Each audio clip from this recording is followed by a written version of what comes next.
Next level ministry. Next level ministry. Next level ministry. Next level ministry. Speak to me, Lord, please. Lord, won't you please? Speak, Lord. Lord, won't you please? Speak to me, Lord. Speak right now. Speak to my heart, Lord. I need you. I can't make it without you, Lord. Yeah, yeah. Lord, please. Have thine own way. I need to be, Lord, away from thee, Lord. Lord, won't you please? Oh,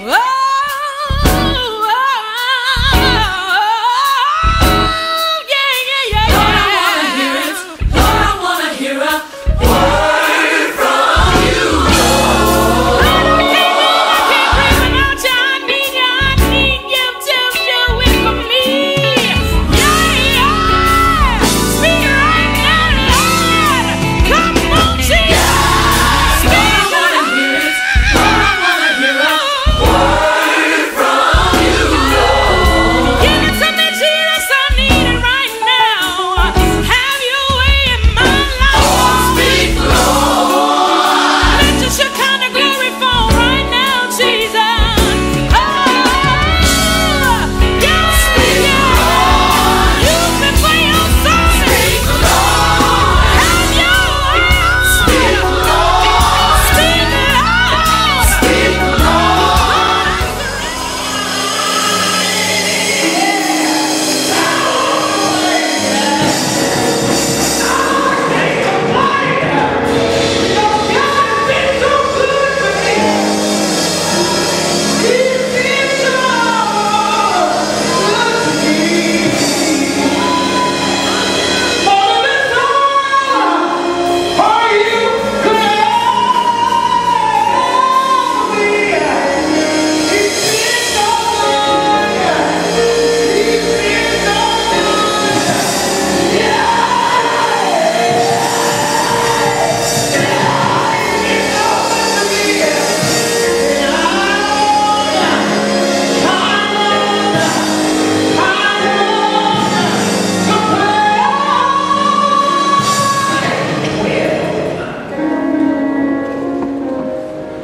And 1 Corinthians chapter 2. I want you to repeat this after me and say, I beseech you, therefore, brethren, by the mercies of God, that ye present yourselves as a living sacrifice. Somebody say, holy, acceptable unto God, which is your reasonable service. And this is my main point this morning. Everybody say, and be not conformed to this world, but be ye transformed by the renewing of your mind, that ye may prove what is that good and perfect and acceptable will of God. 1 Corinthians 2 and 9 says this. Everybody look at your neighbor and say, but as it is written, eye, the physical eye, has not seen, nor ear heard, neither have it entered into the heart of man the things which God has prepared for them that love him. Amen. I want to talk about the miracle of spiritual renewal. Everybody say the miracle of spiritual renewal. Amen. The awesome thing that we want to be able to impart this morning is the power and the need for spiritual renewal. Everything that runs, everything that drives, everything that is workable, everything on an assembly line, all the way down to the church of Jesus Christ, sometimes stand in need of spiritual or some type of renewal. Your car has got to be renewed by going and get the tune-up, get your transmission fluid checked, get your antifreeze checked in your car, your home AC unit, no matter how well it's been serving you, what it's been doing, how long it's been working, how efficient it seems, but yet at some point or another it needs to be renewed. You got to put some more freon in it so it can keep doing its job. Also, no matter how great a school teacher you are, the school district requires that you go back every now and again and then renew your skills so you can meet the next group of students that have come through, that maybe has come into this microwave computeristic age. Look at your neighbor and say, sometimes you got to renew it. Old thoughts, old ways, many times have to be renewed, restored, and have to be also, amen, you got to brush up on your indoctrination, you got to brush up on your singing, you got to brush up on your testimony, you got to brush up on what God would have you to do and to pour into the lives of people, amen, that you're going to impart a word into. The gospel is old, but the Spirit of God brings forth divine renewal through the preaching of the gospel.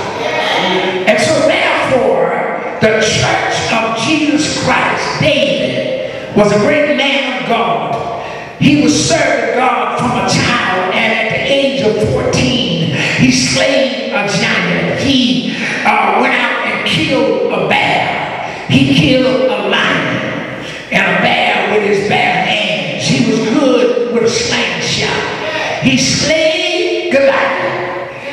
Amen. But in Psalm 51, David said, have mercy upon me, O God. He asked God to renew a right spirit within him. Every now and then, doesn't matter how long you've been shouting, when you fell out under the power, when you spoke in tongues, how much work you've done, how many souls you've won, how much you've done in the house of the work of the Lord. You have to go back every now and then and allow God to renew what you knew. Look at your neighbor and say, old stuff, if it's not renewed, will stop working. Some people are wondering why you don't have a mind, or we don't have a mindset to really stretch out on God, why you can't squeeze a tear out of your eyes when you see hundreds of people that either killed in an earthquake or maybe hit by a car, amen, or either your own family going through. You can't figure out why your heart won't move. You can't figure out why you can just look at it and say, and go on. You can't figure out why you're not that little sweet little girl that used to love Jesus, lay on the altar, cry, pray, weep at home. The woman that married that young man, and that young man who married that beautiful young girl, now she's got some kind of bigger arms, and she done had a bunch of children for you. She's out of shape a little bit, and she's a little round and plump, and you are not mature enough to understand that folks gain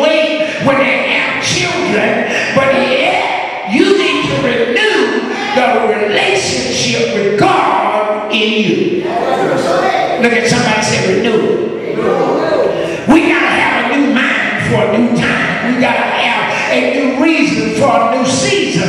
There's got to be, amen, valley experiences won't always, amen, go along with a mountaintop experience.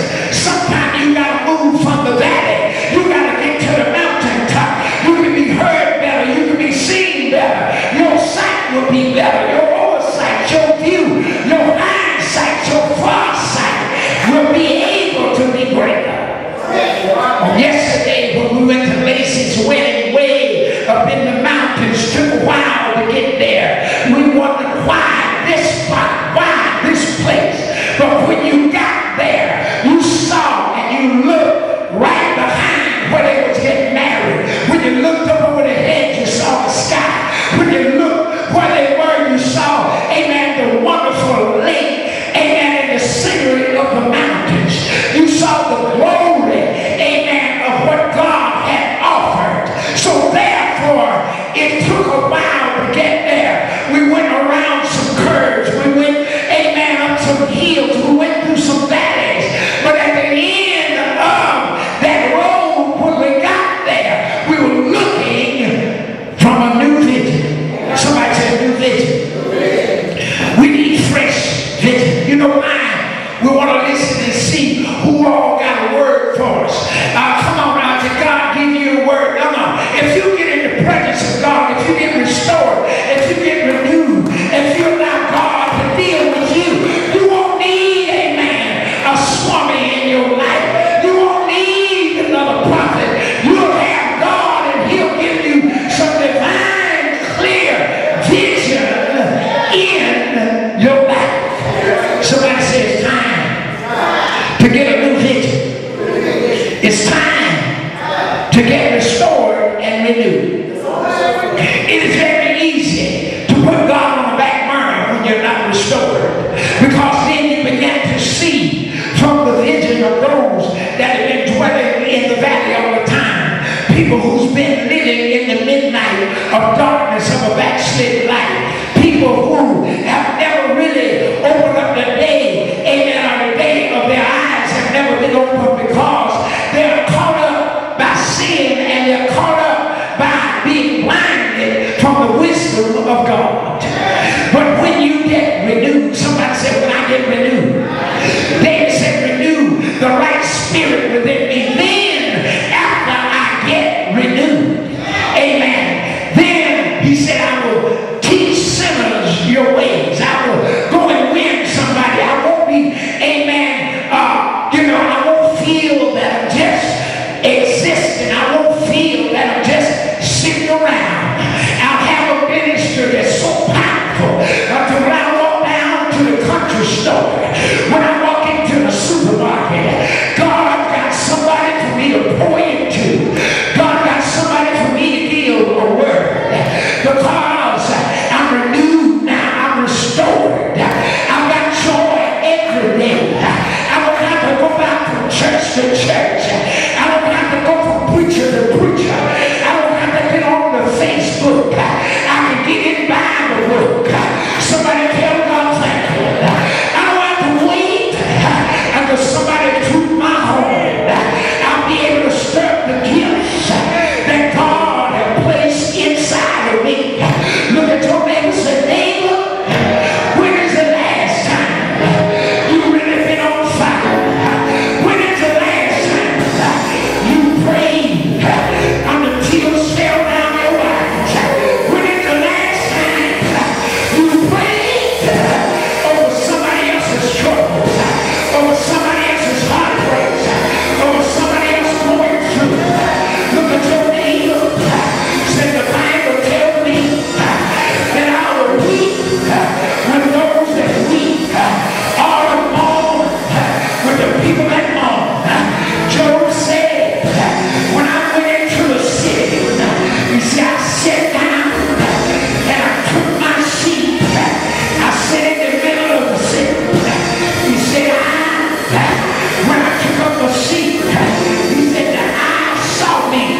walk away from God. Look at your neighbor and say, you love the Lord like God wants you to love Him. Yes! There's no relationship. You don't pray. You don't cry. You will weep. Look at your neighbor and say, neighbor, entertainment, maybe on your telephone. You may entertain yourself with entertainment preaching. And I go to the rail is screaming and hollering and calling Jesus' name 15 times in a row. Yeah. And I know it sounds good, but it will not get you into the kingdom. Somebody say, yeah, you gotta wake up. Come back to the God that made you. Come back to the God that founded you. Come back to the God that called you. How would you like it? If somebody didn't make you, somebody didn't call you, but they got you to do anything they want you to do,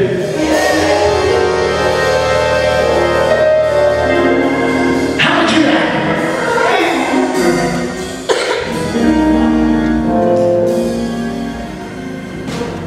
God called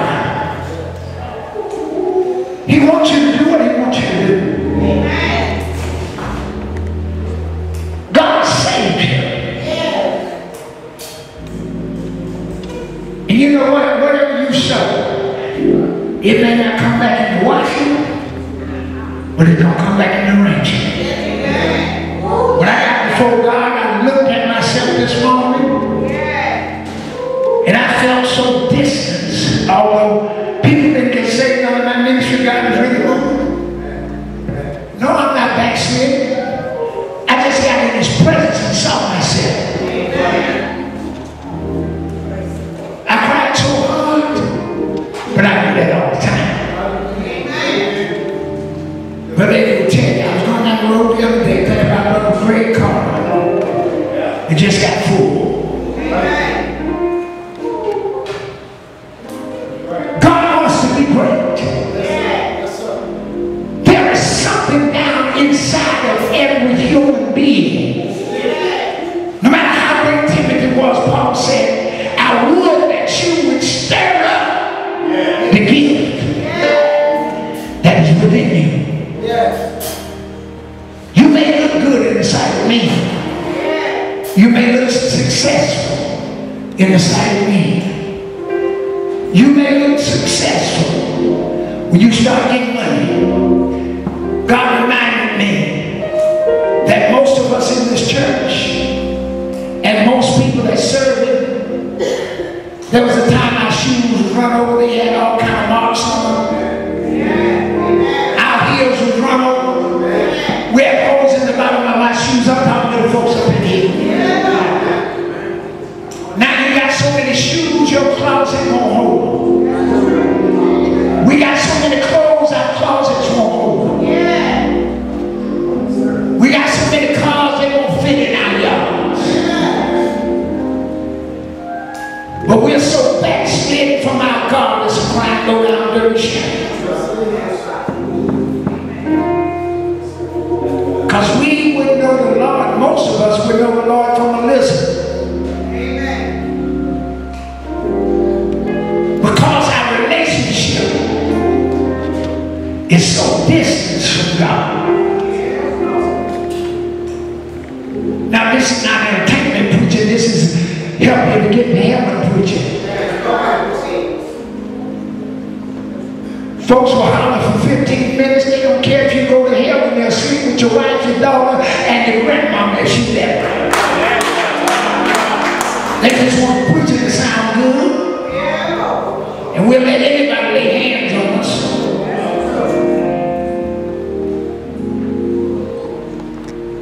So God told me this morning that folks so caught up in entertainment preaching, they ain't got time to really hear your preachers like you. Now we get it off the radio, we get it off the internet, we get it off all this stuff. And we're so hooked on Facebook. God kept bringing Facebook back to me. He said, tell my people, I said, get away from Facebook for a while. Put their telephones down. Stop answering every single text that is texting you. You don't have to answer some stuff that you read.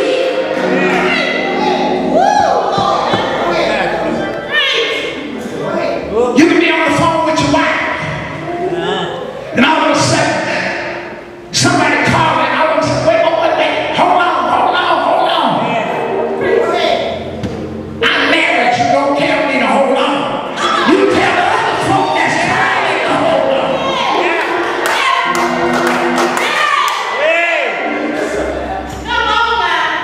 We done backslid on our relationships. We done backslid on our marriages. Because here's somebody, amen, texting on the telephone. Somebody calling you on the phone. They calling your children. When you sit down to dinner, you can't even eat as a family because everybody got their telephone out.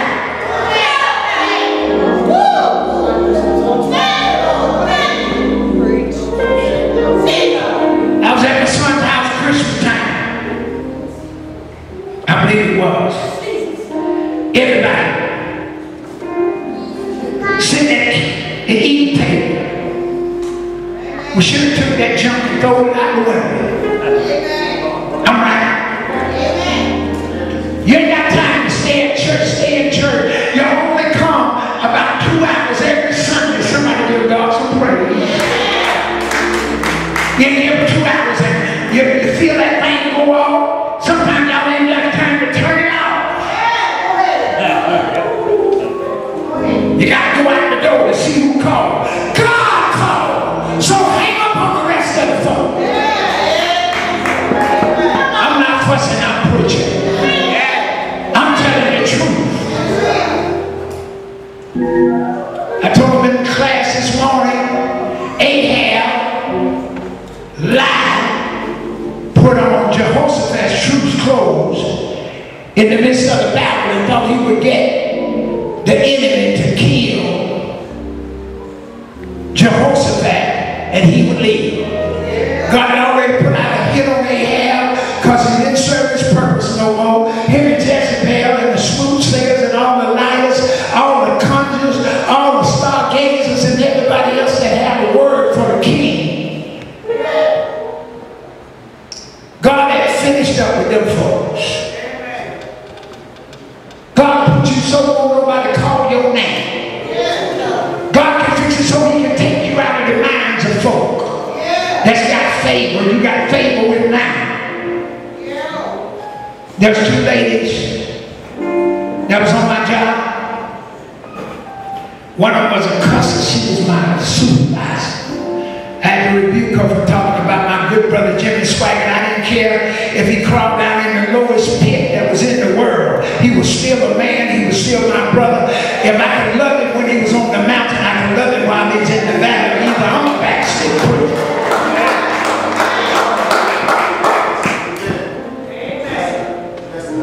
I rebuked her. Then I told God, I said, I sure don't want to hear Sherry's mouth this morning. When I went in, God had them had, my boss man had them folk not only to close the door, he went and put a whole piece of plywood over the door so they couldn't get in. If I had her and the other girl. What I'm saying is this.